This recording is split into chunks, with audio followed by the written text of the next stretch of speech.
great. I mean, you're talking today about why having the resources to go beyond like the punditry in politics or whatever. But when people have serious issues against equal rights for homosexuals, as revealed through the passage of Proposition 8, against assembly bills like AB 390, or even against the methods of achieving universal health care, how would you address those individuals on, how would you address those individuals on achieving the progressive social change that they're advocating? So I think all of you, I know in this district, you've talked a lot about the folks that are here tonight and the folks who live in this community. And you spoke with real pride about the diversity. And I share that pride, not only in my city, but this state. You know what? I love this state. You know what? I'm running for governor. Why would you run for governor this era, this time? My gosh, no problem. And something I talk about all the time all over the state of California is one of the things I pride this state on is we're not a state, and we're not perfect, and you all know that. And we've already fixed this and resolved to deal with this. We're very divided in some respects.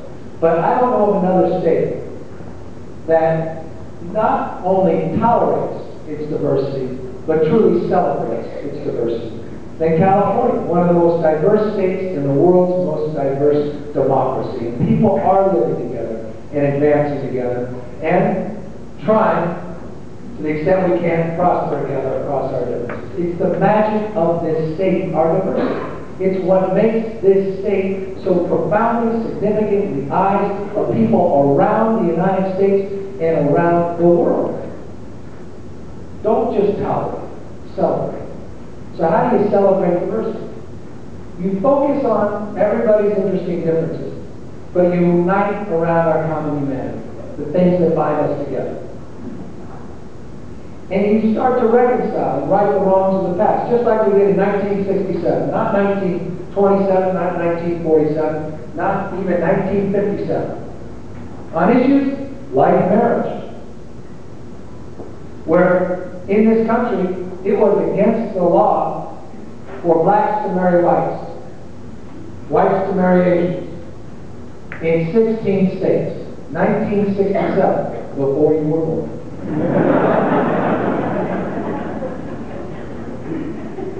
In fact, if you think I exaggerate, let me give you one brief example. This guy, Richard Loving, this lawbreaker, Richard Loving, and this woman, Mildred Jeter. These guys did something audacious. God forbid it ever happens to you. They fell in love. And because they fell in love, they decided to get married. Just like my wife Jen is here tonight, and I did some 6 or 7 months ago. And they said, I do. No sooner did Richard Loving and Mildred Jeter say, I do, than he was arrested, and he was sent to jail, prison, for 1 year for breaking the law. In 1967, because he married someone of a different race. But he stood up and he fought back. And he went to court. And ultimately went to the U.S. Supreme Court in the famous Loving versus State of Virginia case. And they this activist court. Is that what Kennedy does? Activist court. Or Riley does. Activist court. Activist judges. In 1967, the U.S. Supreme Court overturned the laws banning interracial marriage in those 16 states. And it was a principled and noble decision. It was principled and noble. But you remember that ad, whether you like it or not? Oh, you weren't supposed to acknowledge that. You're supposed to forget about it. Well, I was talking about this case. I was talking about this case when I was in front of a few thousand people at City Hall. And I reminded people that the polls and the public in 1967 didn't like that decision at all. Whether they liked it or not, I said, the court did the right thing. 70% of Americans opposed interracial marriage in 1967. 70% opposed interracial marriage. But you know what? The courts and the Constitution were there. The Constitution that has protected the rights of minorities against the whim of majorities for centuries. And that was principle. And that was just. And that was right. Just like our California Supreme Court, with 6 out of 7 judges appointed by Republicans and the Chief Justice himself appointed by Ronald Reagan, that stood up on the principle that separate is not equal.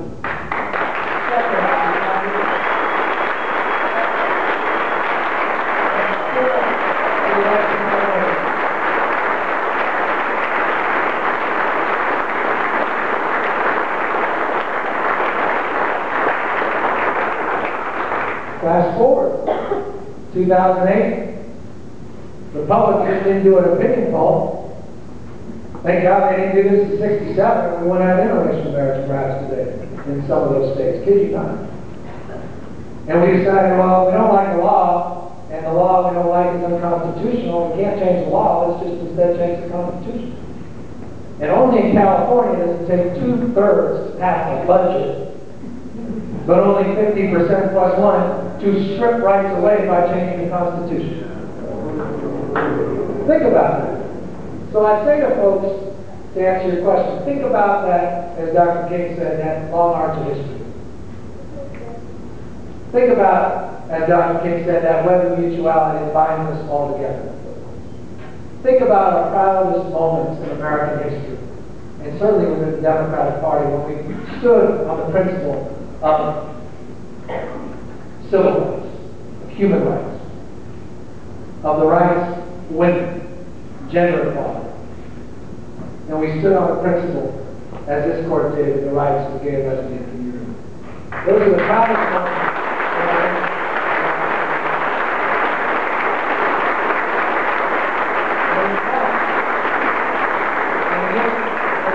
And you're going to hear all these politicians this year at those Jefferson Jackson dinners. You've been to them, because I know some of you host them.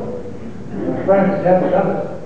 And you're going to hear us all talk about those principles in Brown versus Board of Education. 55 years this year. And separate is not equal, and march of equality.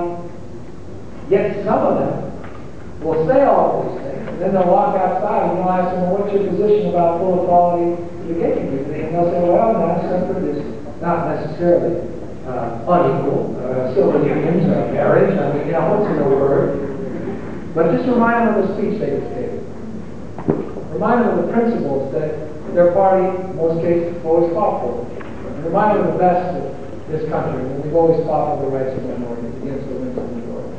Good people can disagree. I got a family, Irish Catholic. I know it's an oxymoron. Big Irish Catholic family, but it's not easy. I had to go home, visit my dad after I married him. A couple that have been together 50 years. And he's a good Catholic. And a little different. So good people can disagree. And so we've got to work harder and smarter. We've got to keep those putting a human face on this about human beings. And it's not just about the couples that are getting married.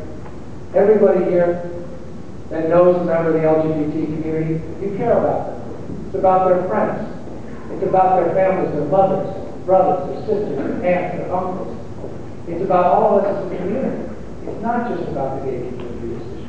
It's about all of us. And so I'll keep fighting. You know, one thing I'll say on this topic, and I know a lot of people disagree, and I know the media is really obsessed with this issue, and I understand it, right? No, you can't become governor, you actually believe in equality. I'm sorry. I mean, there's some people really, I get that. Again, it's not a critique, it's just an observation. It's a legitimate question. This is a very divided issue, so I should be asked that question. But I'm struck by this. Why is it that we allow politicians so often to say one thing privately, and then we see them out on TV or out there, we look at their votes, and they say something completely different publicly? Why is it that we continue to allow those politicians to get elected over and over and over again. Yet, we say to folks that believe in something and are willing to put everything on the line, that, well, you're just not electable.